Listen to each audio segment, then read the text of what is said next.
आध्यात्मिक कहानियाँ।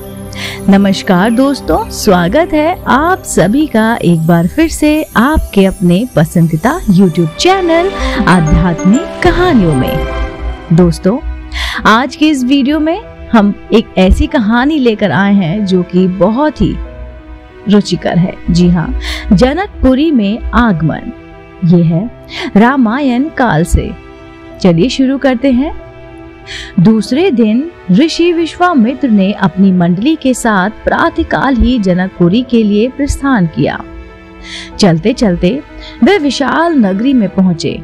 इस भव्य नगरी में सुंदर मंदिर और विशाल अट्टकिलाएं शोभामान हो रही थी। वहां की बड़ी बड़ी दुकानें अमूल्य आभूषणों को धारण किए हुए स्त्री पुरुष आदि नगर की संपन्नता का परिचय दे रही थी। चौड़ी चौड़ी और साफ सुथरी सड़कों को देखकर ज्ञात होता था कि नगर के रखरखाव और व्यवस्था बहुत ही सुंदर और प्रशंसनीय थी। विशाल नगरी को पार करके वे सभी मिथिलापुरी पहुंचे। उन्होंने देखा कि नगर के बाहर सुरमय प्रदेश में एक मनोहर यज्ञशाला का निर्माण किया गया था और वहां पर विभिन्न प्रांतों से आए हुए वेदपाठी ब्राह्मण मधुर ध्वनि में वेद मंत्रों का स्वसर पाठ कर रहे थे। शोभायुक्त यज्ञ मंडप अत्यादि आकर्षक था, जिसे देखकर राम ने कहा, हे गुरुदेव, इस यज्ञशाला की छटा मेरे मन को मोह रही है और विद्वान ब्राह्मणों के आनंददायक मंत्रोच्चार को सुनकर मैं पुलकित हो रहा हूँ। कृपया करके इस यज्ञ मंडप के समीप ही हम लोगों के ठहरने की व्यवस्था करें, ताकि वेद मंत्रों की ध्वनि हमारे मन मानस को निरंतर पवित्र करती रहे।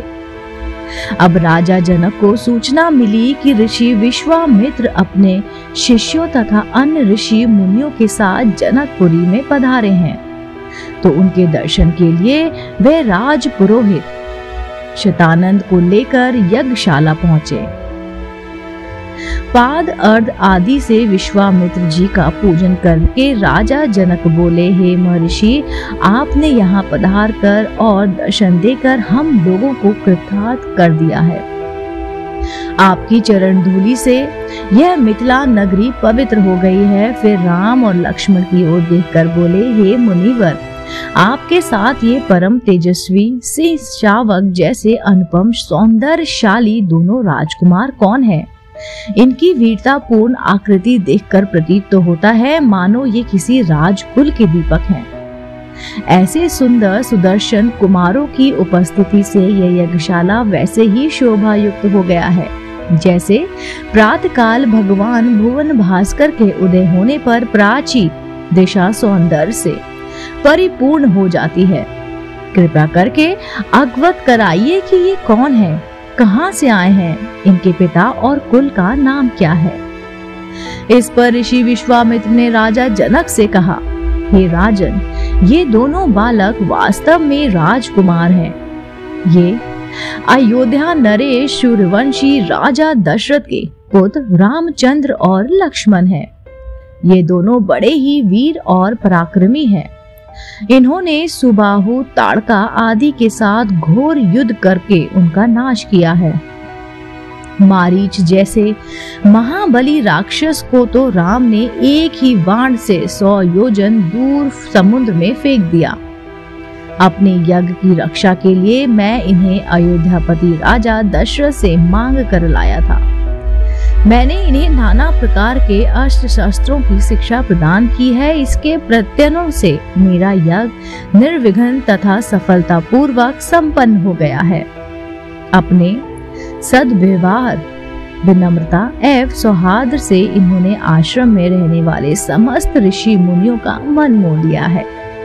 आपके इस महान धनुष यज्ञ का उत्सव दिखाने के लिए मैं इन्हें यहाँ पर लाया हूँ। इस वृत्तांत को सुनकर राजा जनक बहुत प्रसन्न हुए और उन सब के ठहरने के लिए यथोचित व्यवस्था कर दिया।